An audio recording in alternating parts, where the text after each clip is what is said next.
سنو، ایک آدمی تھا جو رات کے کسی حصے میں بیٹھا کرتا تھا، سامنے سفید کاغذ، ہاتھ میں قلم اور دل میں ایک سمندر جو کسی ساحل کو ڈھونڈ رہا تھا۔ وہ لکھنا چاہتا تھا، اپنی ناکامی لکھنا چاہتا تھا، اپنی خوشی لکھنا چاہتا تھا، آنے والے کل کی امیدیں لکھنا چاہتا تھا، گزرے ہوئے کل کی فریادیں لکھنا چاہتا تھا، اپنی شام کو کھرچنا چاہتا تھا، اپنے حال کو بیان کرنا چاہتا تھا، لیکن قلم تھا کہ کچھ لکھنا ہی نہیں چاہتا تھا۔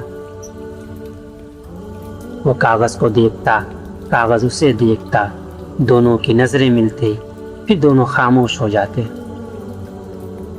پھر اپنے دل کی گہرائی میں اترتا اور پوچھتا، کیا لکھوں؟ وہ بات جو ابھی ابھی میرے سینے میں دھڑک رہی ہے، یا وہ بات جو کبھی زبان پر آئی ہی نہیں؟ وہ شکست جو میں نے چھپا لی تھی، یا وہ خوشی جو میں نے خود سے چھین لی تھی؟ قلم جواب دیتا، میں تھک چکا ہوں، تمہارے الفاظ مٹھی میں دبے ریت کی طرح پھسل چکے ہیں۔ تم لکھنا چاہتے ہو، لیکن تمہارا ذہن میرا ہاتھ پکڑ کر روک دیتا ہے۔ آدمی مسکراتا، تلخ سی مسکراہٹ کے ساتھ، اور کہتا، تو پھر میں کیا لکھوں؟ خالی پن؟ لیکن اس خالی پن کو بھی تو الفاظ چاہیے، اور الفاظ تو مجھے جواب دے چکے ہیں، وہ میرا دامن چھوڑ کر چلے گئے ہیں۔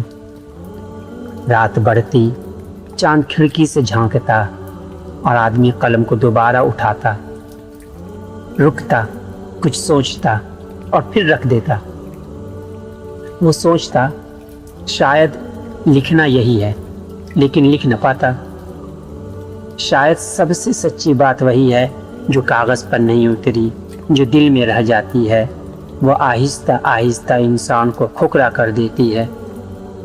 آخرکار وہ کاغذ پر صرف ایک لائن لکھتا ہے، میں لکھنا چاہتا تھا، لیکن الفاظ نے میرا ساتھ چھوڑ دیا۔ پھر قلم رکھ دیتا اور خاموشی سے کھڑکی کے پاس بیٹھ جاتا اور چاند کو دیکھتا رہتا۔ اسے اس خاموشی میں ایک عجیب سی آواز گونجتی محسوس ہوتی، گویا دل کہہ رہا ہو، تم نے جو نہیں لکھا وہی تمہاری سب سے بڑی تحریر ہے۔ اور اس رات کاغذ خالی رہا، قلم خاموش رہا، لیکن آدمی اندر سے بھرا ہوا تھا۔